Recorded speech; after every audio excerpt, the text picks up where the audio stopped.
Well, it's a good thing I didn't put Chelsea as a top pick to win, huh?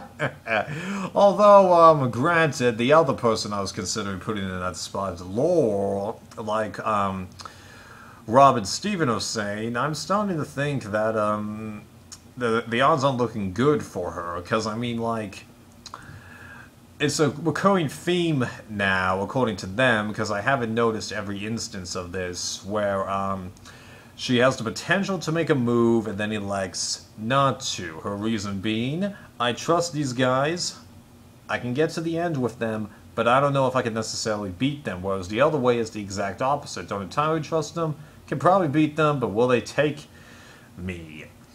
And it's not like Steven and, Spencer and Jeremy, because, I got the vibe for those two well in advance, that they're like, yeah, you're a tough person to beat, but you're our best shot of us getting there, and we do have the ability to limit it down to just the two of us. So, you know what? Let's do it. It's not like that here, because, you know, there's more people involved, and just, yeah. So it's going to be interesting to see what her place in this game ends up being.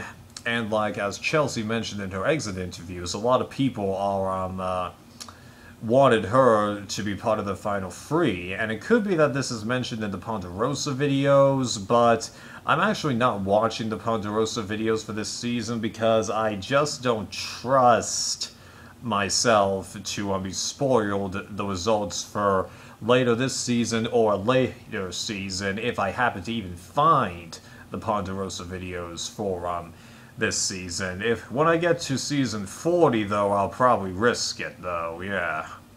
Because that, I definitely want to know that little bit of knowledge.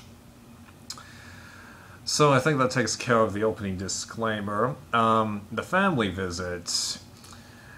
It was really interesting to see, you know, the tiny differences that people had because of the different relations that they had to the loved one. Because, you know, we had a couple siblings, had a couple parents, or in the generation of the parents, and then you had Dominic's wife, and then Angela's daughter, and yeah, that's the first time I think Jeff's voice has genuinely broken when he's describing a love interest. Because, like, he did mention that he felt emotional when Lisa's brother came out in Philippines, and I know there was one other time after that where he felt affected by seeing two people reunite, but I don't remember when it was, but he kept his voice steady during those. This?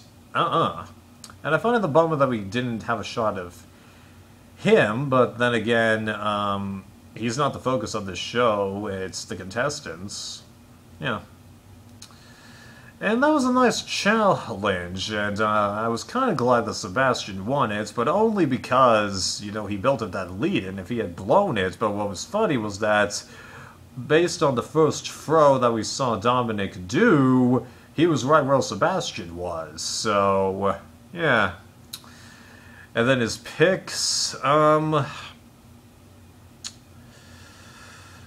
I wasn't really registering that he was just picking the guys until he had done that, and I'm like, probably not a good idea.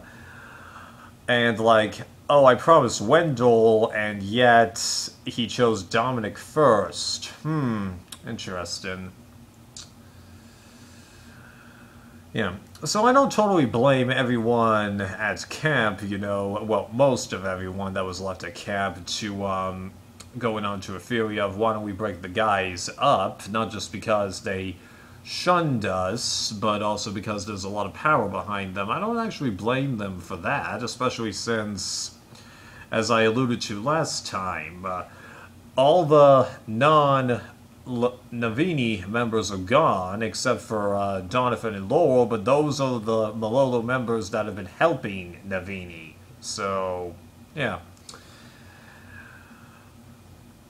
And then we got, you know, Laurel's bit of do I do this, yeah.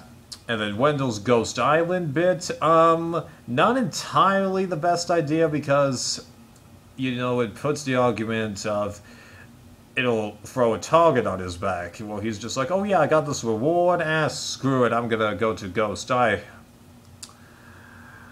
Island, you know, which can be a little arrogant or desperate, you know, but at the same time, he knows that he's a target.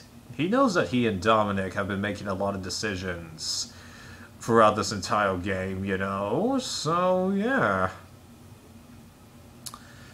He's already got the target, so that's the other argument. And I had completely forgotten about, you know, challenge advantages potentially being brought back, but this challenge advantage, I think, is the only one that they could conceivably do that for, because, like, everything else is just that I can recall when it comes to challenge advantages is skip to the last round of a challenge, or like in the case of Caramon, Cochrane had the bags untied, but I don't think you should bring those back, because like that Caramon challenge, that doesn't really merit repeating, and skip to the last round of a challenge, just, I think we're kind of past that, you know? Yeah, that's what I think. Dominic winning, well, I was kind of glad he won once all the women dropped, because I didn't want Donovan to win, and then Wendell dropping. I kind of saw that coming, but there was nothing, oh my god, obvious in the edit. Yeah, and I wonder if he has shaky hands, or if, as Dalton Ross hypothesized, just the pressure got to him. Whatever. So then I kept analyzing Laurel and Donovan's talks at camp, and more I began to think, if I'm a betting person, but I have no one to bet with, you know, I'd say that they get rid of Chelsea. And that would make sense with her lack of confessionals this whole time, yeah.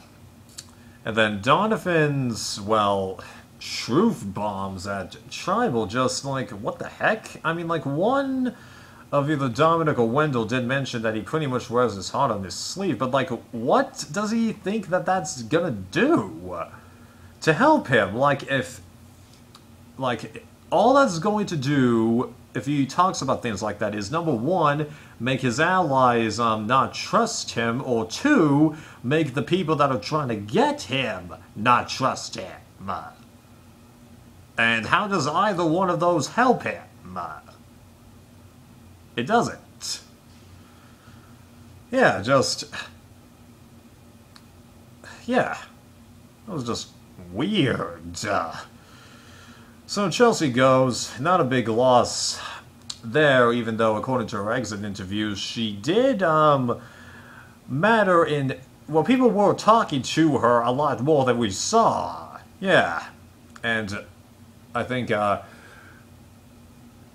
couple of people eliminated before the merge were saying that, oh yeah, Chelsea didn't like me, so that definitely played a factor into that. But yeah, so many people, someone had to get shafted, unfortunately, and it was her. Alright, time for the penultimate episode, and that's where things get really shaken up, usually. Although, I wouldn't be too surprised if we actually thought about that. I probably just said something really stupid. Oh, well, F me, right?